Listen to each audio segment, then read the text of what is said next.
Bang. This is Dr. Christopher Endrinal, and you're listening to The Break It Down Show. Every time I start a show, I say this, and I realize it's a thing I say all the time. But I love that I get to do this, man. I mean, Heck yeah, man. it's just great. You know, you've got a PhD, and you too is what I always say. Oh, this guy, I know he's got a, but it's great. And then they've put out this body of work, and I've been a Bono guy since I'm looking up on my whiteboard trying to get Bono on the show, and I didn't do it yet. But I have been into U2 almost from the very beginning. You know, I was in the eighth grade when like my musical stuff started turning on, and that was 40 years ago, right? And so, as long as they've been a band, I've almost always been aware of them, Yeah. and they were some of the first concerts I went to. You know, Bono is kind of like my big brother. We have a lot of the same kind of struggles, and so not only is there like this fan sense to it, but he's just my go-to, and the band is my go-to muse, inspiration, poet, all these things. And so I can't get enough of it. And I want to say one more thing, but then I'm going to shut up. But when I look at like whatever U2 is selling, I'm buying. I'm in the fan club. I was in the fan club twice, not just because I wanted to be, but I'm like, I'm going to pay these guys double freight because I want them to do well. I want to support these guys. They've meant so much to me, and that's how I support. Everybody should support. Like, find your art, find your person, your band, your whatever, and just spend $20, $50, $100, whatever it's going to be. Spend that money on that person as directly as you can. All right, I'm shutting up now. No, I feel the exact same way. I can't remember not being a U2 fan. Like I've always liked their music, but it wasn't until I started doing this professionally that I started analyzing their music from a technical, music theoretical Yeah, vantage point that I turned into a diehard fan because, I discovered so many things in their music yeah, that I didn't hear, I didn't understand, I didn't realize was there, and I needed professional training to give me the vocabulary. And the thing is, I keep discovering things. Like I was on a run this morning, and I popped in Songs of Surrender, and it's weird because I don't usually run with U2 because I deal with them so much professionally that often when I'm running, it's other music because I want to think about other things. But we were set to record this today, so I was like, you know what, let me listen to SOS one more time, or at least part of it.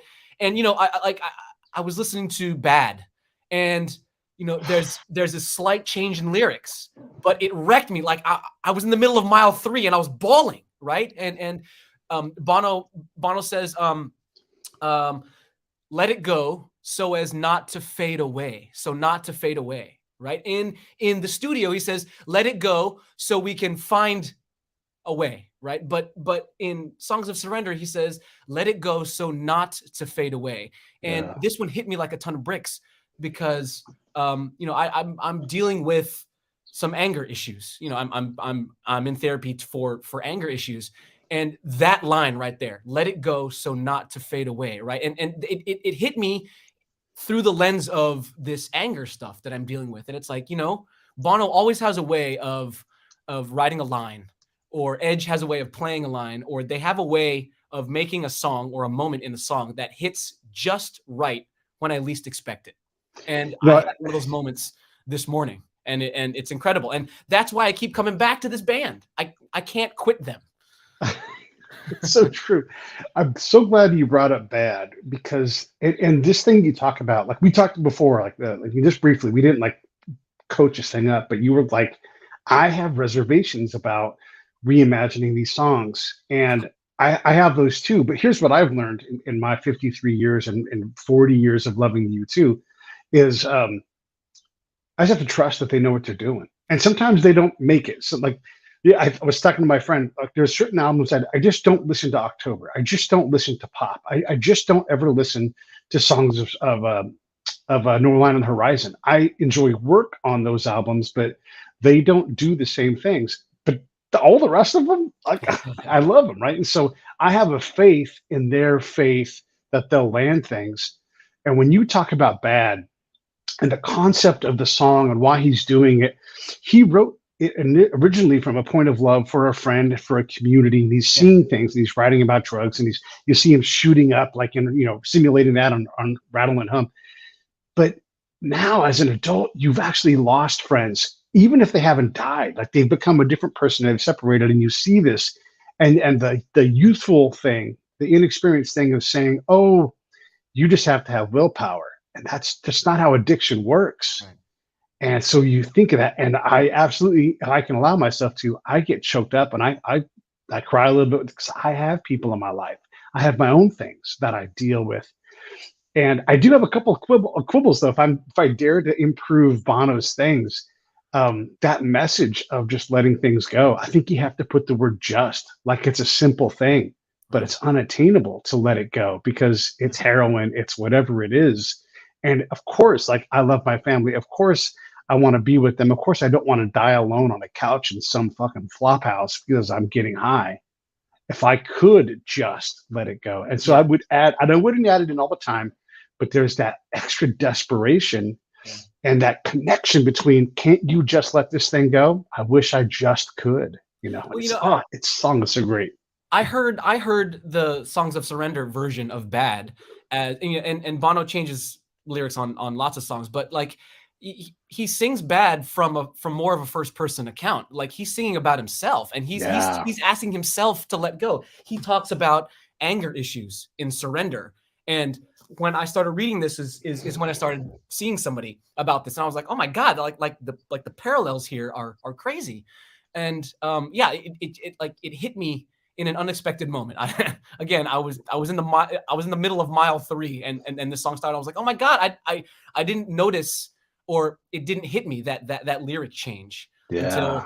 until I didn't try to pay attention to it, and then it hit me all of a sudden. He's deleted some lyrics too, like With or Without You. At one time, he says, and I wait, and where the words were, Yeah. Without You. Yeah. and Yep. then it's just like nothing there. And you're just like, oh my God, that deletion is a lyric. And I always say, like, the best question is silence. And you just let that space, let you personally, emotionally fill that space up. That's a spy trick. That's what I do when I was doing my spy stuff, is you let the emotion of the silence create the question. And by pulling that line out, and we all know that. This is the reimagining and knowing that we know this song. And when you pull that thing out, it's like, pay attention. What's in there? You're just like, oh fuck, there's a lot in here. Yeah, he does that silence thing also on Sometimes You Can't Make It on Your Own. And when I listened to that, when I listened to the album first time through over the weekend, I couldn't make it through Sometimes You Can Make It on Your Own. It devastated me, Pete. I mean, and the line where "Don't leave me here alone," and then the music stops and it's reverb for a whole measure, and then the band comes in, like, and that's not even the biggest part for me. The Right. biggest part for me was when Bono, can you hear me when I sing? But he hits it in falsetto, and he Yeah. keeps going up. He keeps going up, and so it turns the song from a bitter commentary about his relationship with his father into more of a tribute, and it's so subtle, but Yeah. I mean, achingly brilliant. Yeah. Yeah, so we've talked about this offline. We're going to do an album fight series with Songs of Surrender, and side 1, side 2. If you look at this like a double album, there's 4 sides that have 10 songs on each. And so what we do in the album fight, just for everybody who doesn't know this, is we take track versus track. So side 1, side 2, track 1, they go together. This is a motherfucker of a round. Beautiful Day, which is Song of the Year, leading song from Album of the Year. He's all Grammy against Sometimes You Can't Make It on Your Own, which is Song of the Year, Man. Album of the Year, lead track, and they go together. And here's what happens. We're first off, it's a monster of a round because you cannot write a better song than Beautiful Day. But this is where the reimagining, I think, at the highest level of critique, it doesn't land. Beautiful Day cannot be stripped down. It has to be big. Yeah, it's too big for this concept, I think. Agree.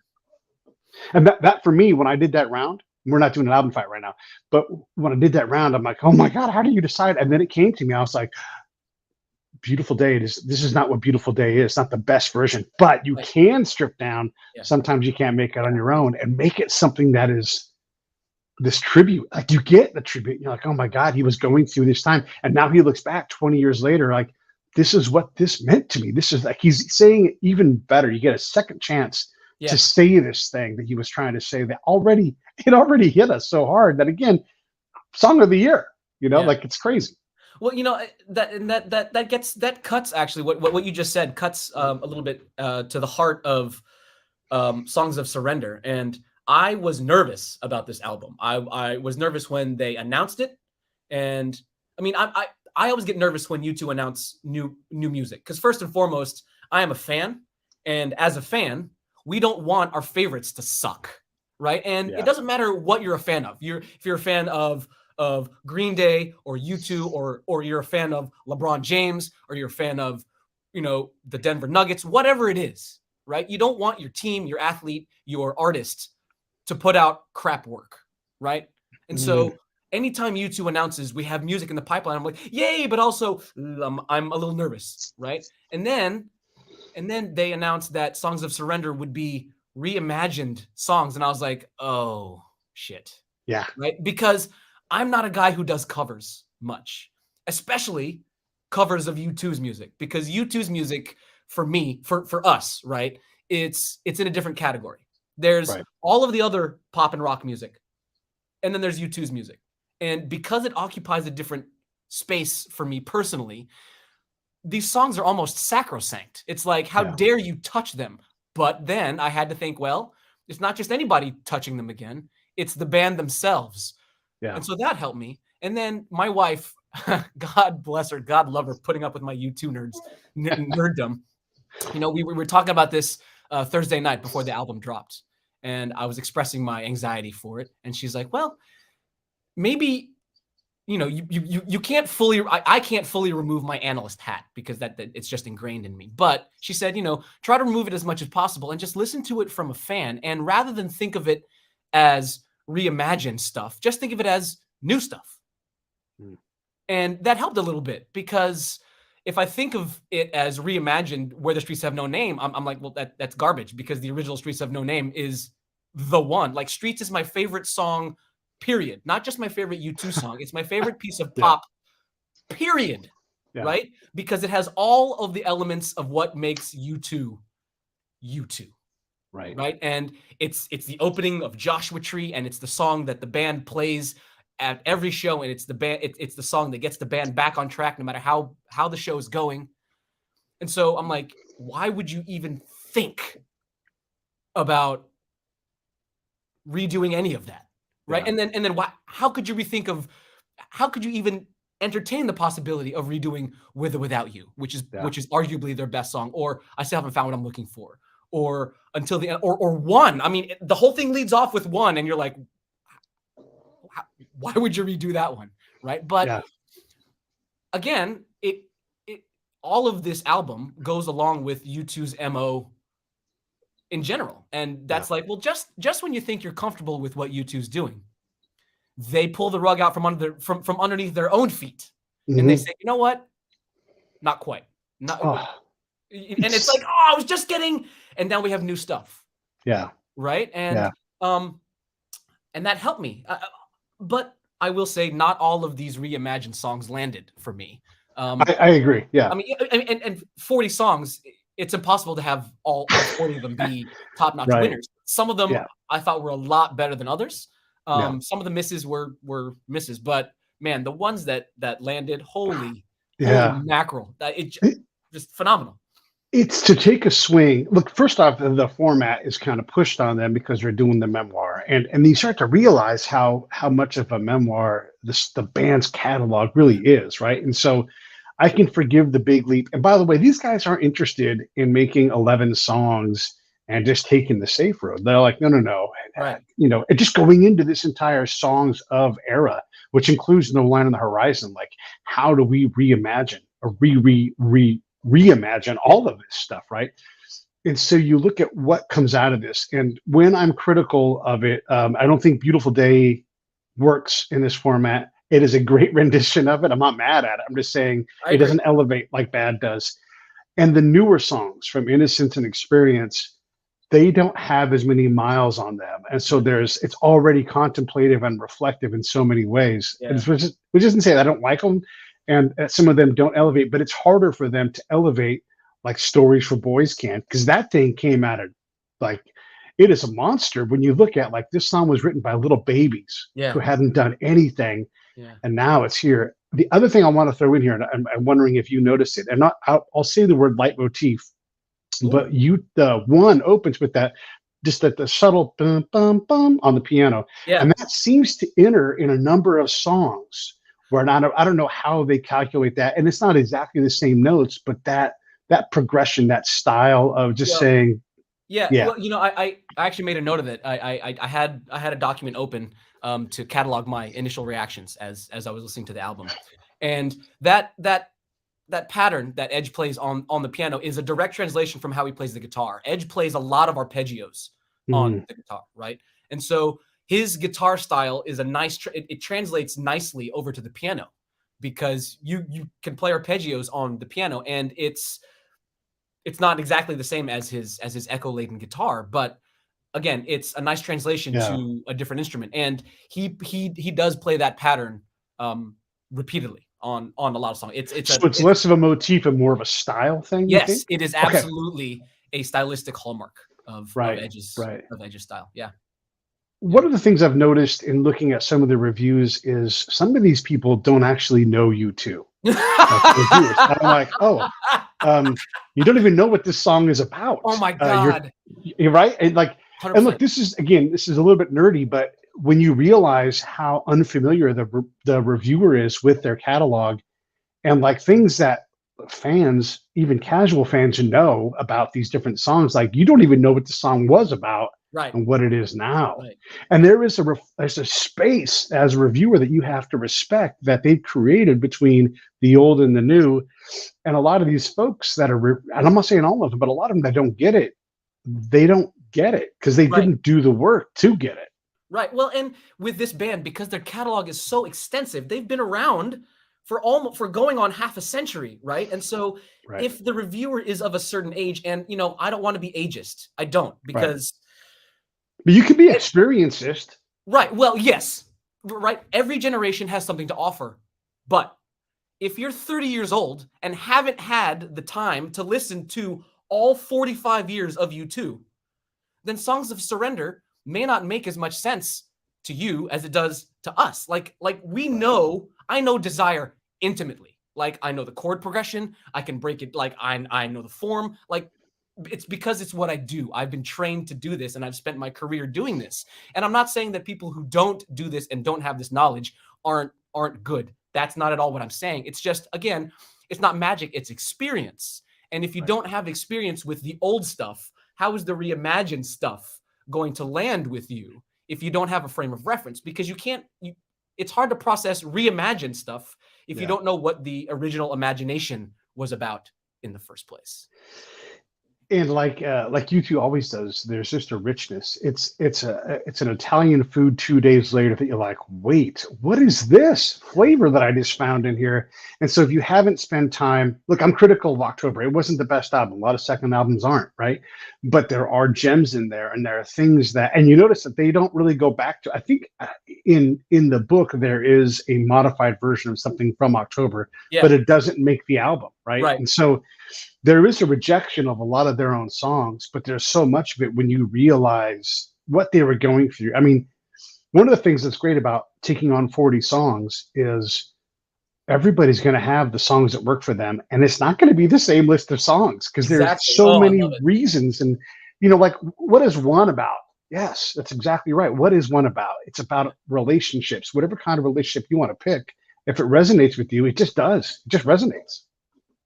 Yeah, I mean, yes. I mean, the what Songs of Surrender really crystallizes is perspective, right? And these guys are approaching some of their oldest songs from a brand new perspective, and that really is the key word. And they have adjusted their perspective repeatedly throughout their career, which is what makes them interesting, which makes them Yeah. unique. It makes them hard because it's not just one sonic palette, right? Bono talks about in one of the chapters in Surrender, he's like, at the outset, we were trying to decide whether we wanted to be the Beatles or the Stones, and they're both great, but they're great for different reasons, right? Yeah.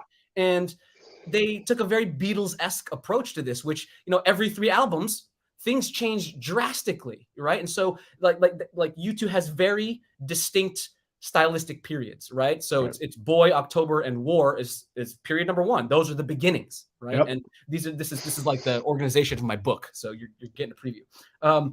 And number 2 is like the ascent, right? It's when U2 starts to take over the world. Unforgettable Fire, Joshua Tree blows up, right? And then Rattle and Hum.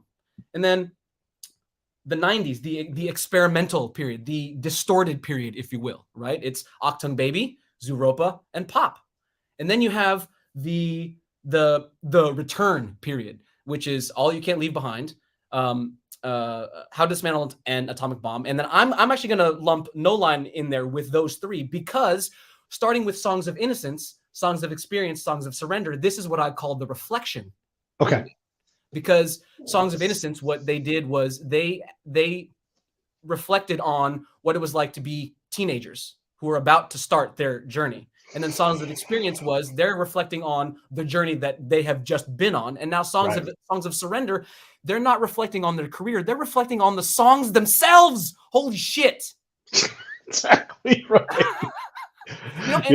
It takes balls to do this. Oh, God. This is the thing, right? And it takes balls to do it, but they land it. One of the things that we look, a lot of people hate U2, but we have to appreciate is they take the biggest possible leaps any band has ever taken. I mean, Bach doesn't have the kind of leaps that these guys have. We can go back as far back in music history as you want. They are the ballsiest, canyon jumpingest people. And sometimes they miss, and they're like, yeah, that one didn't work. Anyhow, get the rocket fired up. We're going to go flying. And they take on things. Yeah. So they defy genre. And they do have this memoir and experiential thing where they're looking at all these different things. And there's this magic moment during the Joshua Tree anniversary tour. And again, they could be a heritage act. And in some ways they are. But they do things like reimagine a song. And I believe it's Mothers of the Disappeared or it's Miss Sarajevo they play. And this is right at the height of like the Syrian human atrocity that's going on. And they project somehow their magic YouTube hocus pocus. They get a giant sheet. This is in the Rose Bowl, which holds like 120,000 people, right? And so they put this giant sheet out. It's a blank tapestry. I'm making a square. And they project this Syrian girl's face on it. And so throughout the song, it's being handed person by person. And it just stays in this great shape. And they project this girl's face on it, right? Well, then the next song starts. And so she's no longer there, but that canvas is. And it's a commentary like, hey, we've moved past Syria, but that shit's still moving around the stadium. Like that girl is still there. And you think, holy fuck, was that on purpose? Was I the only one that got that message? No, a lot of people got that message. And so there's always this depth that they put into their stuff that makes the leaps even more incredible, because it's not just one dude singing about baby, baby, fuck, fuck. It's like, how do we make this bigger? How do we write the greatest audiobook that's ever been written? How do we bring more and more stuff? And look, and only someone who's got a lot of money and a lot of protection from getting it wrong can really do this to get to the scale that they get to, because this is not just Bono and Edge, Larry and Adam. It's a whole family of people that are inventing this. Yeah,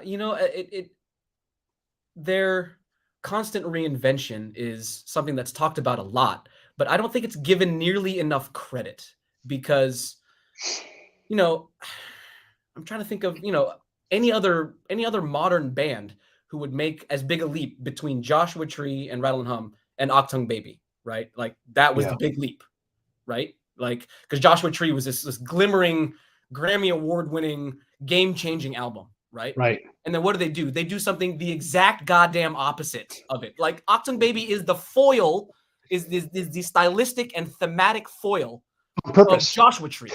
It's the photo negative. Yet it's just as good, and in many ways, I would argue it's even better than Joshua Tree. And then they do it again 10 years later. And then they do it again 10 years later. Like, what? And you're right. It takes resources, and it takes a team to be able to weather storms that are associated with style shifts like this. But the fact that they continually reboot themselves is a sign that they are the elder statesmen of rock, but they know exactly what's going on. They when know you go, that the landscape is changing rapidly. It changes every 5 to 7 years, like 10 years max. And so they know that the sound that they have at the beginning of one of their stylistic eras will be out of vogue in a decade or less. They've known that, and they've proven that, and they've changed with the times. Have they have all of the changes been successful? No, but that's impossible, and that's what makes it fun. It's like, ooh, is this one going to work this time? Who knows?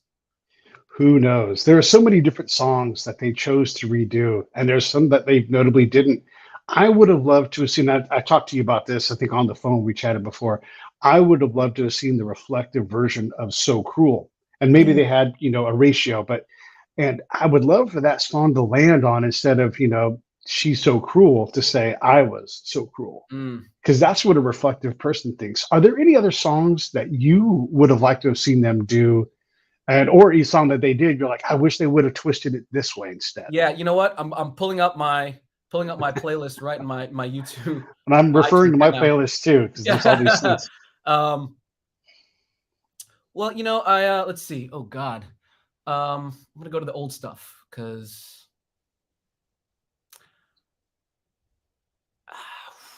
Oh man.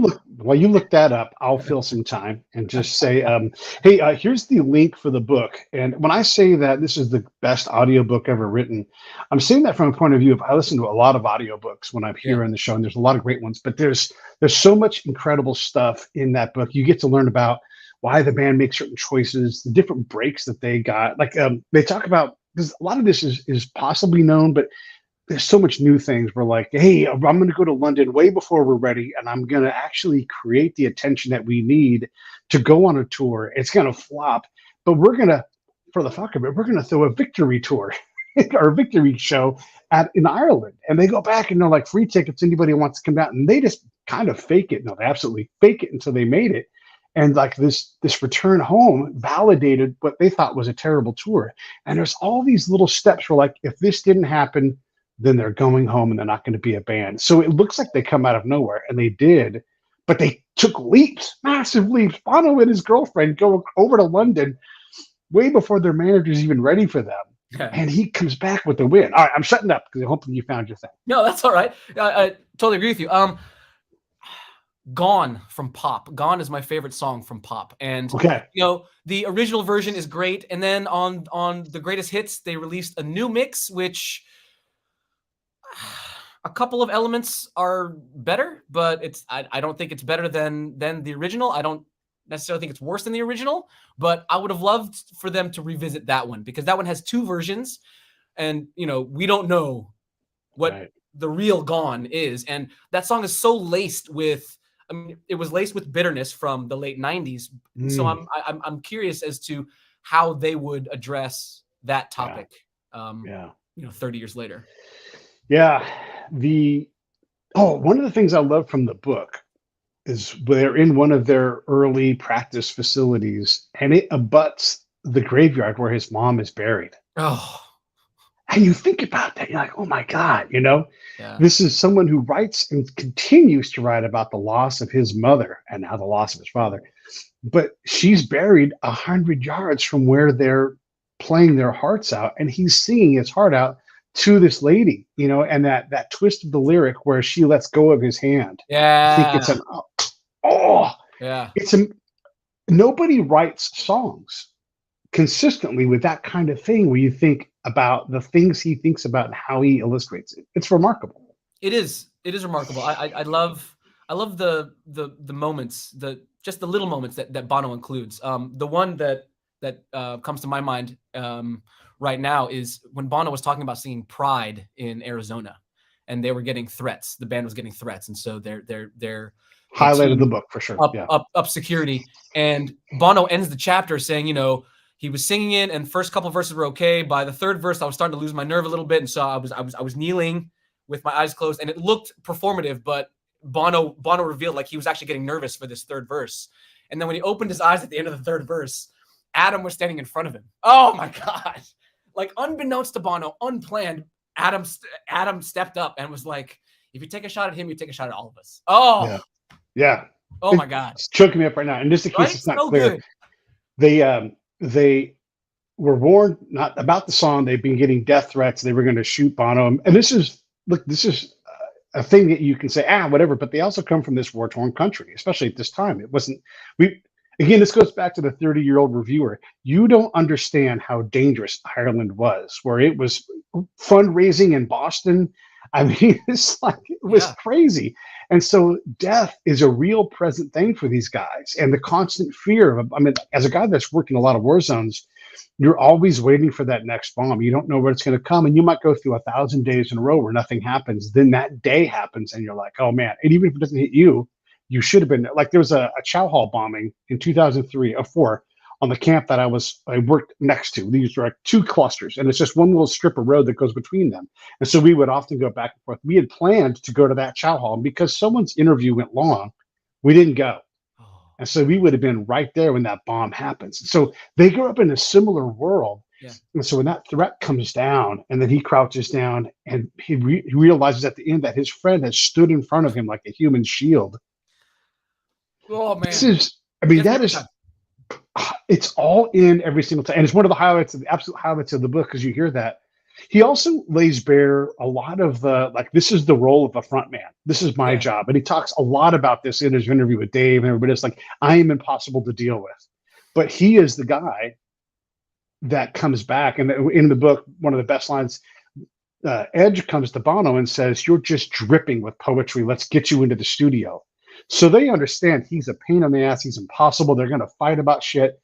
But he is the reason. He is the idea that they have. And then they make everything based upon, you know, like that story about I Will Follow in the book, where he's like, just play it like a drill. And they hadn't learned how to communicate yet. Right. Right. And then Edge is like, oh, I see what you're doing. Or in Blue at the Blue Sky, you know, just make a jet fly over someone's head. Yeah.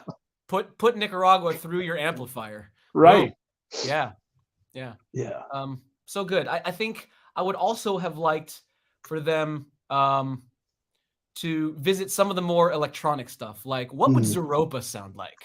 Acoustic, like unplugged, or although Dirty Day, what an amazing version of, and with Dirty Day, it really hit me that Songs of Surrender was made to be listened to through headphones. This is an intimate, personal album, and it doesn't work as well through loudspeakers. It doesn't work as well when I'm in my car. It doesn't work as well when I'm listening to it on my stereo at home.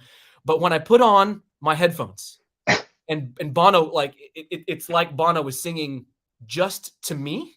It's like Edge is like right next to me playing his guitar with the headphones on. I think that's when Songs of Surrender really shines, is when the environment is an intimate one and you're listening to it. Dirty Day is not a song I ever paid attention to. Nope. You know, like, and I love the album Zooropa. I love it. It's important, but Dirty Day just missed me. And then it comes back and I'm like, oh shit, I didn't realize what was in this. Again, this is that stew that they create where there's so much in it. I'm going to continue to find things in the book and in this double album. Oh, I constantly, I mean, I'm like, oh, there's a conscious, like I was thinking about, like, did Bono hire a ghostwriter? And I'm like, you know what? No way. Because this writing is too rich. It's too him. And if he did hire a ghostwriter, that person laid out bones and then they picked over him. And look, people can hire ghostwriters. It's totally fine. You want to have somebody who's great at writing. But Bono there's so much richness in the book. You can read it over and over and over again, or listen just to the production value of what they put in, his impersonations, all the extra stuff, the songs that they pay for to be in there, like the Ramones. They don't have to do that. Right. And so there's all this stuff in there. You're like, damn, I can listen to this book again and just listen to the memoir parts of being a front man and the stuff that he's putting in there. Just focus on that. There's just, Chris, there's so much depth in their art. I don't know who else is doing something that is as nutrient dense, to use a food analogy again. That's a good one. It's a good analogy. You know, reading the book, you know, and we've seen our fair share of Bono interviews, right? And the book reads just like Bono speaks and just like Bono writes his lyrics. Like it's very poetic writing. It's very literary because Bono reads a lot too. You know, like his sentence structure is very varied. I mean, it's a literary memoir. He writes it, you know, like he's writing a song, and it made it easy to read if you know Bono. Right. Yeah. You know, but again, that goes back to the experience we have with this band, the experience we Right. have with this band's music, and you know, I think it helps us when this band releases either new music or reimagined music. It helps the fan who's experienced with it digest it more quickly, because Right. again, we have a frame of reference that others don't have. And this is not to sound elitist, you know, and I'm better than you. No, not at all. It's just, again, the privilege of experience. Mm. I've noticed that in my listening to all the different things, and I try to stick to U2 in album form because that's how they paint. Um, Certainly, I'll put certain songs on. Like I do a lot of traveling, road tripping across the Southwest, and so I'll put Joshua Tree on. But I bet I might mix in some Willie Nelson, that kind of thing. But typically, I'll put like Unforgettable Fire on song one all the way through to the end because I know that there's an experience there. So that's one thing I want to say about this, and that is not something I do really for anybody else except for maybe Willie Nelson. But Willie Nelson only tells an album type story in so many albums. This artwork, this multi-album volumed approach to like, this is what we're going to discuss, this era of our life, these social issues. Again, nobody does this. And when I say like U2 or Bono is my big brother, he's the one that taught me about Pinochet. And I'm like, I'm too young to know about this stuff, but am I too young? You know? Right. And I go to Bosnia. I meet I meet these ladies who were beauty contestants who just want to go to the. I meet these people and I talk to them. Yeah. You know, and so you think about that when you're like, oh my God, these songs that they create, and they don't cover either of those songs, Miss Sarajevo or Mother Disappeared, but this is why it's so important to me. Like my life breaks up a couple of times along the way, and there's U2 to teach me about what I'm going through. Yeah. Oh God. Yeah. I mean, the lessons are they're never ending, really. You know, I go back to that moment I had this morning on my run with Bad. I'd heard Bad, you know, hundreds of times, right? Hundreds, But right? he changes that line just ever so slightly, and it's a completely different experience. You know, Yeah. And again, to change a line, to change anything in a song as popular as Bad, as well known, as well liked within the U2 community as Bad. I mean, Bad is up there, right? It's that's a complete fan favorite, both live and studio version. And so, you know, to not only address that, but to actually re-record a different version. I mean, that's gutsy, and it's also gutsy to admit, hey, you know what? You may not like this. Yeah. And Yeah. that's okay. And I love that. And Edge is like, you know what? I'm 62 now. Whatever. Yeah. I'm going to record it. And if you like it, you like it. And if you don't, listen to other stuff. I don't Yeah. care. And man, that's got to be so freeing. The song Cedarwood Road continues to get better for me. Like, Oh. and I know this sounds silly and maybe someone else got it before me. That's fine. You know, there's a lot to get. And so sometimes you don't have time to be with the song and sit with it. But he talks about that difference of a mile. And again, you go back to if you're aware of the Troubles and what they meant, and the fact that they made Derry one of their sites for the geocaching thing, which by the way, there's a whole geocaching element to this album too. That's crazy. You realize like, oh my God, all the green, all the gold, and all this, you know, these lyrics that are in there, and it's all about this sectarian violence that's going on and how present it was from them. You continue to understand that world because I didn't grow up in Ireland. I didn't see that, but I understand that conflict now as someone who's worked in conflict zones. And so Cedarwood Road for me was like, hey, that's a catchy tune. I like it. But now I'm like, this is an important tune to who he is. And now I get more. He's explained himself in a way that, again, most bands don't get a chance to do. Yeah. I felt that connection once. Little Things That Give You Away. I was going to ask you about that next. That's probably my third favorite song of all time by U2. behind Yeah. Streets and Until the End of the World. The last 2.5 minutes of Little Things with that crescendo, and then it jumps to double time. I mean, that is some of the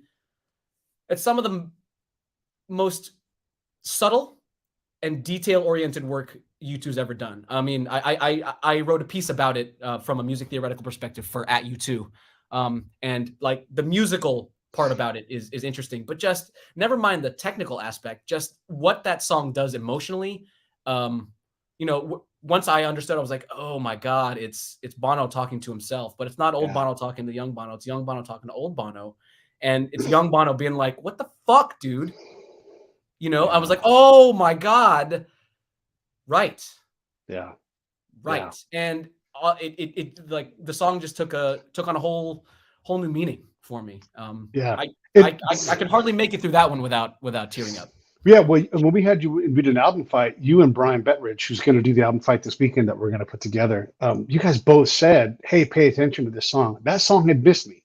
Yeah. It doesn't miss me now. And that's why I was going to bring it up and ask you about it, because of what is in that song.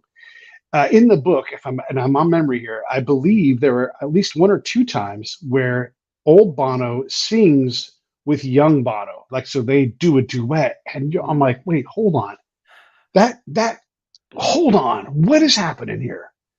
And it's just, again, these ideas, goodness gracious, who thought of that? And what a wonderful way to create that space and to illustrate it, to have the recorded 1983 version of Bono singing something, and then the 63-year-old version going, oh. Well, and to continue with the whole lesson thing, what this band is teaching us, this band consistently reflects on themselves. They consistently reflect on their own career. They consistently reflect on their place in rock music, their place in the culture, because they know that they are culture, that they have cultural import, right? Because they've been around long enough. Bono's voice is big enough that people pay attention, whether they like him or not. People pay attention when Bono says something. People still pay attention when U2 puts out music. And they know they're important. Yeah. But they also know that it is important to reflect, to think about what you have done, to think about how far you've come, to think about how you've grown, how you haven't grown, where there are opportunities for growth. And Bono's memoir is all of this just in plain prose. But U2's entire musical catalog is them reflecting on themselves. And that's an important lesson because, like in the last 3 to 5 years, the focus on mental health has really brightened, right? Like we've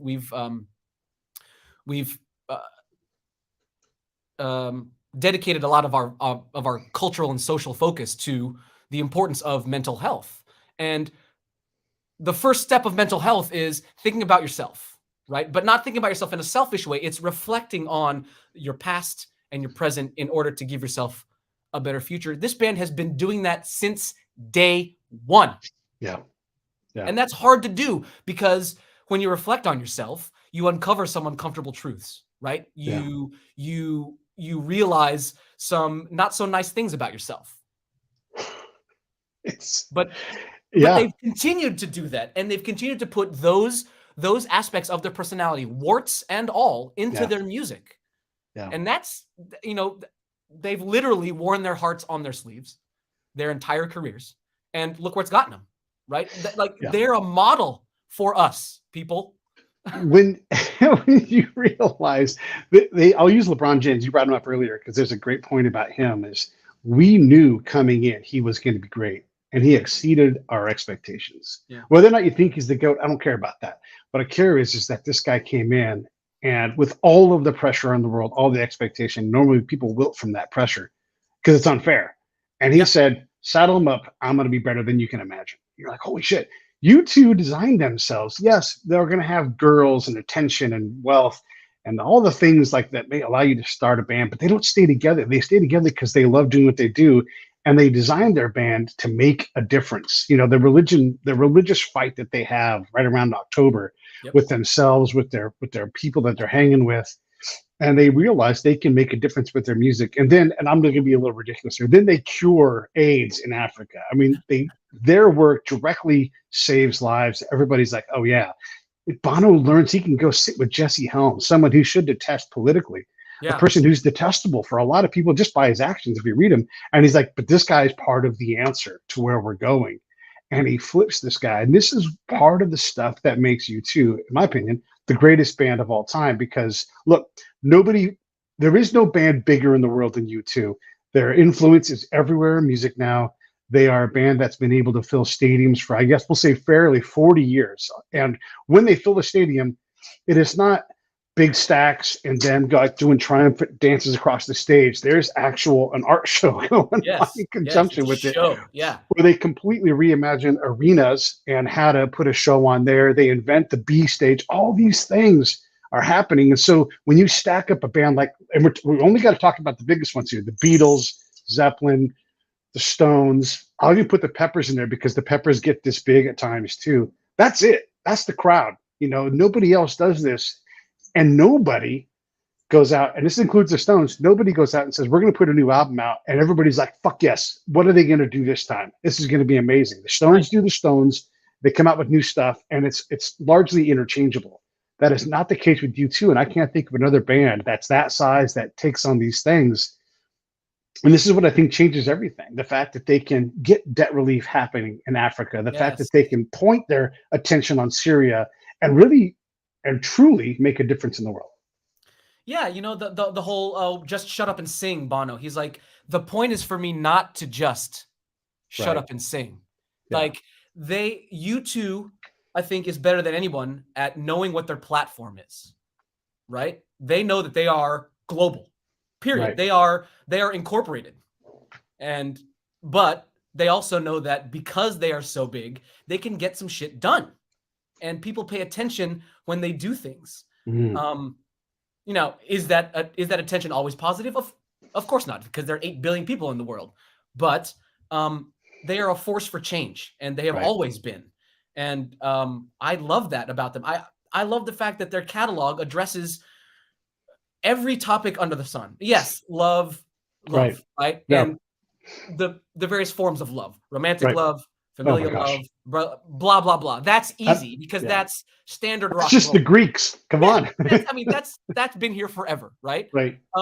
Good versus evil, also been here forever. But singing about the U.S.'s weird relationship in Central America, that's not forever. Singing about AIDS in Africa, that's not forever. That's contemporaneous, right? Yeah. And so this is a band that has made timeless music about contemporary issues. Mm. That's hard, folks. That's hard to do. Yeah. I don't know of another music act that is doing protest songs at the scope, scale, and breadth. I get that rap in whatever country you're in is, but that's very singular. It's very specific to a thing, you know, like a Algerian rap in Paris. Wow. Like you want to have your mind blown about shit you don't know about. You can go listen to that. But U2, Bono can visit any of these places and bring something back. And you just start to realize, look, we all pick the things that we care about. And then we get inflamed about things like people really cared about. They felt bad about Syria when all of that atrocity was going on then. It's still going on now. People probably care about being an open slave market in Libya going on today, right now. But we don't do anything about it. We just go, oh yeah, it's terrible that there's slavery going on. We're talking about slavery in our own country from decades. No, it's happening today, right now. A human is being sold as we're talking. And so Bono, U2, he pulled his friends with him. We're going to go address this issue. I'm not saying that they've made a song about Libya, but if they chose to, they could.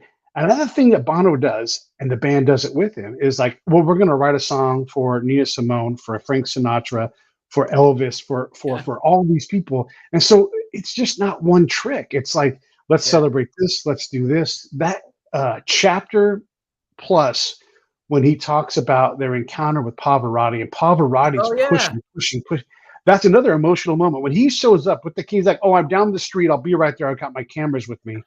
Because he's fucking Pavarotti. And he's like, you're going to get this thing done. And he knows he's future Bono. telling that Bono, like, hey, you need to do this. For this, And yeah. by the way, your dad is going to absolutely have this great lesson for you about Princess Diana and everything else, or Lady Diana at the time. Yeah. Yeah. It's the, you used a good word. It's the breadth, right? And it's the breadth of not just topics in their song, in their songs, but it's the breadth of the sound of U2, Yeah. right? Because everybody says, okay, the U2 sound is just Edge's guitar. Oh, I mean, yeah. yes, that's a Yes. core element, and let's Right. not let's not play any games and say that the echo is not important, because it absolutely is important. Of Yeah. course it is. But that's but one piece of what the quote unquote U2 sound is, and I don't want to sound like cocky, but I kind of know what U2 sound is about. And it's a core part, but it's not the only part. Right. And that's the thing about this band's music, is that Mm. no one part is the part. Yeah. Right. And Right. just like Right. Bono makes a really good point multiple times in his book, saying, yes, people know me as the face of U2, but U2 is four guys, and Right. it's always been four guys. And the way they go about their business, that they split all their profits evenly among the four. Bono doesn't get a bigger chunk. Right. Larry gets as big a chunk as any of them does, because that's the way that they roll. Hell, they brought Paul in. Paul gets his share too, right? Yeah, It goes, yeah. it goes Yeah, right? five ways. And you know, so you take that kind of democracy that they practice Mhm. in their group, and then you look at what they sing about, where they Yeah. go, who they Yeah. associate with. Mm. And it's as wide as their sonic palette, it's as wide as their thematic palette. Yeah. Yeah, and it's so funny because I feel like we just gotten started and we've already almost done an hour. So it's so crazy. But when you look at this body of work, and then the fact that, so I'm a firm believer that you look early in the career, like, yeah, they got the rock and roll roots, they got the post-punk thing, and they really do well on Boy, on October, but not a complete swing and a miss. Unforgettable Fire, incredible. And then you have the always work in between, the Amnesty International stuff, and then you go on and on.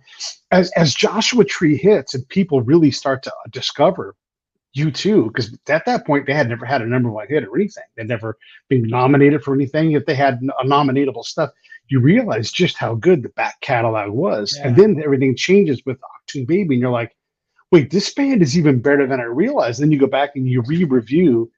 Like, if you were to pick the masterpiece albums, they have a lot of masterpieces. They have more masterpieces than they have not masterpieces. Oh my God. Yeah. And that makes all of it so much more rich. And you're forced to go give October another chance. Right. And No Line on the Horizon another chance. And those things probably still miss pop. Even they say, like, it's half baked and we don't play a lot of these songs live. However, all the albums around those, well, who are you going to kick out of the list? It's just an incredible body of work. Yeah. Yeah. I love having discussions with other U2 fans. It's like, what's your favorite? Because everyone's favorite is different, and it's never the best, right? It's just, I like it because I like it, and the rest of the U2 fans are like, oh yeah, good call. I never thought about that one, right? And like you said, October, Pop, even No Line, compared to Joshua Tree, compared to an Octoon Baby, compared to an All That You Can't Leave Behind, those are impossible standards, right? The Joshua Tree is an impossible standard for anybody. Right. I mean, Joshua Tree, folks, for those folks listening who don't know, Joshua Tree still holds the record for the fastest diamond certification in the United States, which is 10 million albums. It was the fastest to 10 million in the States. Still holds the record, right, for physical copies. So no, they couldn't redo a Joshua Tree. They couldn't make another Joshua Tree, because of course it would fail. And so that's what I think is so brilliant about albums like Octoon Baby, because they could have tried to make another Joshua Tree. It would have sucked because it wasn't Joshua Tree, and they knew it. That's what makes them so brilliant. They knew that they couldn't replicate that. So they're like, you know what? Let's just do something completely different. We're going to run out of time here, and there's so many things I want to get into. That distance between Octoon Baby and, let's not forget, Rattle and Hum is in there, and that's another sort of, if we're going to look at the whole picture, it is one of their more failed experiments. I love that album. It hit me at a great time in my age and my awakening to the world.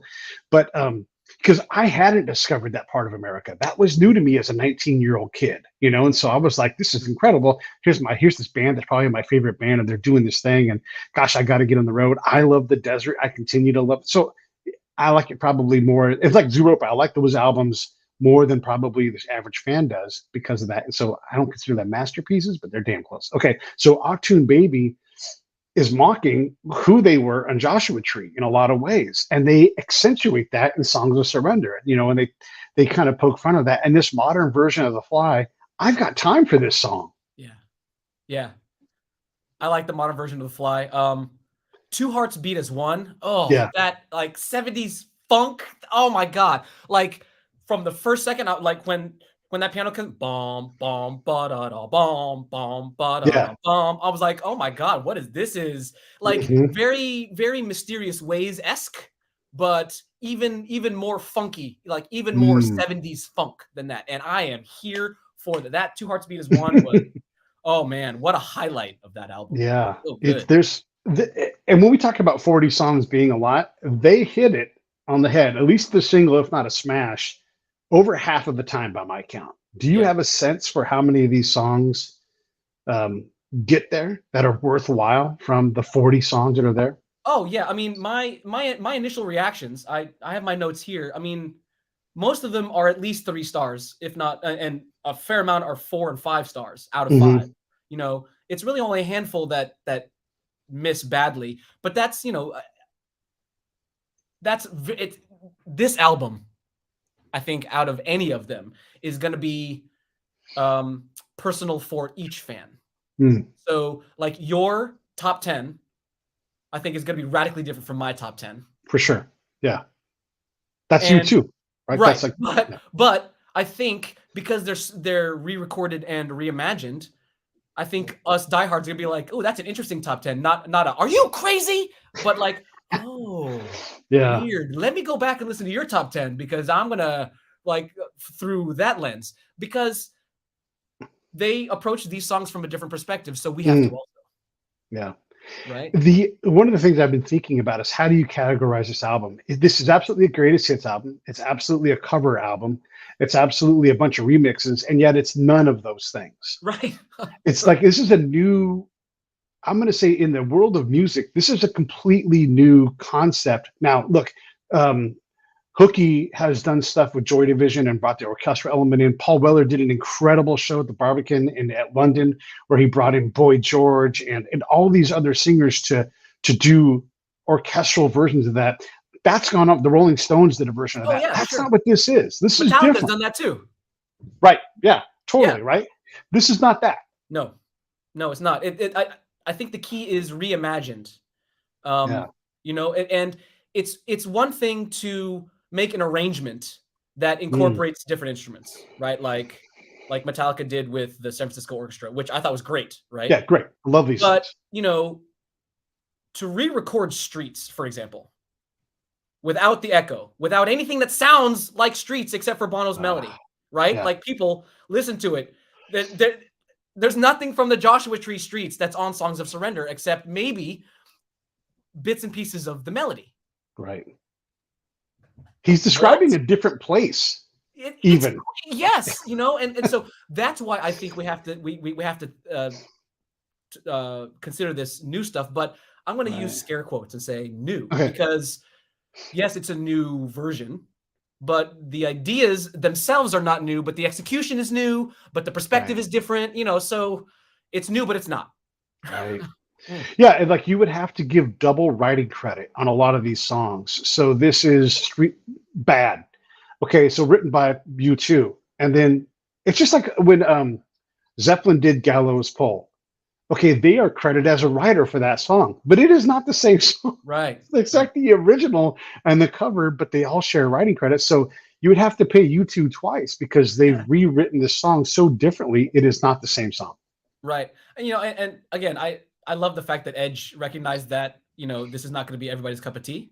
And he says from the get-go, he's like, if you like the new versions, great. And if you don't, keep listening to the old versions. But what I love, what he said after that was maybe this Songs of Surrender will be an in to our back catalog for people who don't know our back catalog. because they Right. don't know the original versions, and maybe these reimagined versions would be like, oh, that's an interesting thing. Maybe I'll go to the original. It's just the thing, like everybody's always hard on Bono because he's impossible, and we all get that. And the band, because of that, gets a lot of loathing that they don't deserve. And then there's the whole thing that people can't let go of with Apple, where Apple buys the rights to the album for Right. the first whatever period of time. And so yes, they push it out to your phones, and they all admit, like, hey, sorry, that was. We're all trying to figure out how to sell albums here. By the way, along the way, we sold more of our back catalog than we had in years. So the idea actually worked. Yeah. It just Yeah. pissed a lot of people off. Right. Like, I don't think people understand that U2's deal with Apple, which goes back to the click wheel iPods. Remember with the black and red iPods? You know how much money U2 got for that? Nothing. $0, my friends. $0. But what they got in exchange was their whole catalog on iTunes. Bono's silhouette was on the iPod up until a couple of versions of iOS. Like when you tapped artist, that silhouette of the singer singing to the microphone was Bono from their Atomic Bomb tour. Right. Right. Yeah. So so U2's had a partnership with Apple for a while, and they have taken $0, people, because they're so savvy with business. They are so savvy with, like, you know what? We don't have to sell our new album. We'll give it to people, and they will hunt for our back catalog, because that's how integrated everything is with U2. Even though they have lots of different style periods, their new music always calls back to their old music. Always, always, even if they don't necessarily mean for it to. Can I have you for a few more minutes, or do you got to go? No, yeah, sure, of course. Okay. So this is a big thing, and I just don't want to sell it short because there's so many things to talk about. That connection between the albums, between going back to the back album, and now they've really amplified that. They've always done it, and this is really a neat thing. And the idea of reimagining, no one sold an album on this is reimagined. Like this is something new, and kudos to those guys. Lots of kudos. When I say that the audiobook is the best audiobook ever created because of the scope, the size, the level of performance, the great writing, do you have any problem with that? No. Okay. Oh, that was easy. No, and I will admit, I'm not. I don't listen to a lot of audiobooks. Right. But I have trouble imagining another audiobook that is produced at this level, right? Because it's not just the author reading. If it were just the author reading, it would be great to hear Bono's voice, Right. But it's not. It's so far beyond that, because Bono sings, but Bono doesn't just sing and read. Bono sings with, wait for it, Bono, right? And he sings with other people, and he sings with Joey Ramone. Oh my God. Oh, right. So it's not just the author reading his book. It's the author bringing his book to life, and it's the author and his team bringing the book to life. That's what I think is the value. And you're right. I don't think any other audiobook has done it this way. Yeah, and like I've read Of Mice and Men, I think it was, and Gary Sinise performed it, and that's special. Like when you have someone that good, who's that, look, he made the movie, so he's that committed to that story, and it's fantastic. But it's not the size and scope and breadth that Surrender is. And so there's that difference. And look, got on the, like, whoever has done a better job or is comparable, let's have it out. Let's see these books. I want to read them. I want to enjoy them, because if someone's doing that level of work, I want to get into it. I wanted to ask you, so they've created a lot of other content. We talked briefly about the geocaching part of the album release that's happened, but there's also the mini or the documentary with David Letterman coming out to Ireland, which is just, you don't have to like Dave Letterman's politics to get that this is the Dave Letterman that everybody loves. Yeah. And so you get that, and you get his way of approaching this is not just an interview. This is an exploration of their world. I was really, I was glad that I got a chance to see that. But there's also like the NPR stuff they've done. There's the interview they do in the desert. That's part 1 of part 2. Staying low, yeah. So there's all this great stuff. But let's talk briefly about the Dave Letterman doc, because I know that you and I are both enamored with it. Yeah, it was neat to see Dublin from that perspective, right? I mean, I've been to Dublin before, but to see it through the eyes of, well, the two frontmen of our favorite band, right? Like, they sing about Dublin a lot, obviously, because they come from there, and it's to say that Dublin is important to U2 is an understatement, right? So to see it to see the city from those two perspectives was refreshing, because they point out things that tourists and probably even locals either fail to notice or haven't noticed in a while, right? And it's thrilling to see the world from their perspective, because we hear it from their perspective, but to hear them talking about stuff, not singing about it, not playing about it, it's different, and it's refreshing. You're writing a song for David Letterman too, right? Like these guys are like, and this is like the B-side thing they've always said. We never even mentioned the B-sides, but they're just like, oh, let's just do this other fun little thing. Turns out fantastic. It's a great thing, and it's one more of these tribute songs that these guys, they must love. Like, who can we write a song about? Oh, let's write a song about so and so. Yeah. And so they, within minutes, have built something in their spare time. Yeah. Well, that I think speaks a lot also to how worldly Bono and Edge are, right? Like Bono knows everybody. Yeah. Right? And he has interacted with a bunch of people, but he doesn't just know people, he reads a lot. Yeah. And you can tell he reads a lot because of the vocabulary he uses, because of the sentences that he writes, and the words that he chooses. And so, when you travel a lot, when you read a lot, when you interact with a lot of people, the way that you come across is not just erudite, but there's a depth to his observations, because he's seen a lot, he's read a lot, he knows a lot. And so get his insights about something that's clearly very familiar to him, but it's from a slightly different perspective. I think it's great. He can walk in and steal someone's line out of their book, and he's okay with it. He sings about that stuff. They'll all sing about their grief and everything, but like like, my sorrows learn to swim, right? You try to drown and make things. That's not his line, but that's his depth of what he's read. He's talking all the time about all these different poets, everything. He's a poet himself, the way he writes these words. There's a couple of tricks that I've lifted off of him. And there's one like I guess like the progeny of that. So I love his twisting of a phrase. So the example of what I might say is, I might say, instead of saying tickle or fancy, it's fancy or tickle.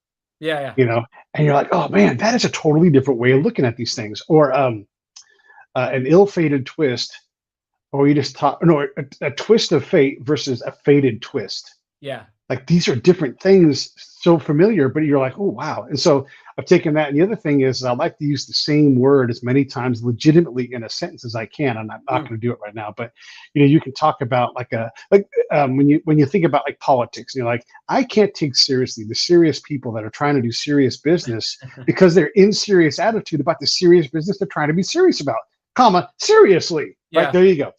And so I picked that. That's sort of like that's a Bono-esque thing where you can just play with the word structure. And so I wanted to know, like, what word things come out from you, like his way of describing things.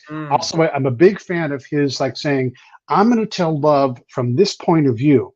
Now I'm going to reverse it. Now I'm going to go third point of view. And so he can take love and look at it from all these angles, and you don't even know what camera he's using until you really sit with that song and realize this is first person, but not him. It's first person somebody. Oh my God, he invented a character, or he's singing it from. And it's hard to hold my head together when I think about all the things he thinks about and then lands it. Yeah. For me, one of the things that I'm updating for my catalog of YouTube stylistic characteristics, right? And I'm writing for the book, is it relates to Bono's words, and I'm calling it the litany, right? So when Bono lists words or phrases that are similar, so like at the end of Walk On, all that you fashion, all that you make, all that you build, all that you break, right? So it's the same sentence structure with just boom, boom, boom, boom, or at the end of Bad, dislocation, isolation, condemnation, right? And he does that a fair amount throughout the catalog, both from he does it in the 1980s, and he does it on Songs of Experience. So it's definitely a lyrical trademark, or a lyrical characteristic of Bono's writing. I love that, because it's rapid fire words or rapid fire sentences that it rhymes, but then when you think about the words that Bono actually uses, you're like, ooh, those are deliberate, and they mean something. for sure. Everything is deliberate. And by the way, I think they started that, and there was a whole little group of songs that from other bands that got inspired by that. Because again, U2 has become ubiquitous, and specifically, I'm thinking of In Excess and their Verb version. That Oh, Michael yeah, Hutchence does, right? yeah. Um, That's a good point. yeah, and Michael Hutchence did a great job, did a different job, did a wonderful job, but it doesn't have the depth that Bono has when he does these kinds of things. Yeah. Well, I mean, it starts with I think it all starts with Bono's voice, right? Bono's voice His on literal Songs of voice or Surrender. his which voice are we talking Oh, about? good point. His singing voice. Okay. His singing voice. And listening to Songs of Surrender, particularly with headphones on, you get a really good sense of just how wide Bono's vocal range is. Now his top end isn't what it used to be, but that's Right. because he's 63, right? And Yeah. he's smoked a lot. So Yeah. but his top range is still there. And for those fans who are concerned about the health of Bono's voice, it's fine. It's healthy. It sounds great on Songs of Surrender. Yeah. But the fact that Bono can sing really well down low, like he's not a bass, but he has some bass notes. But we all know, like once his range starts ascending, that's when the power of Bono's voice really starts to come to the fore. Edge has a great voice too. Oh yeah. But once you get to the high notes, like the ones you have to put some power behind, that's where Bono's voice leaves almost everybody else behind, right? And so you take that. All right, so that's the concrete thing. And I say it all starts with his voice, because then you shift that and you talk about Bono's political, social, and cultural voice. Right. And it too has a wide range. Yeah. Right? Because he has tackled AIDS. He's tackled third world debt. He's tackled hunger. Right? He's I mean, what social and by tackled you mean took on, and you also mean took on literally in politics, and took on literally in like, hey, you're so good at all this activism stuff, will you run the World Bank? Like taking on, right? Yeah, and he has sat down with everybody from all sides of the aisle, right? So Bono's voice, both capital V and lowercase v, I think it has such a range that if you're asking what's the secret, or what are the secrets to U2's success, that's as good a starting place as any. Yeah, there's one more little element that I want to cover for sure.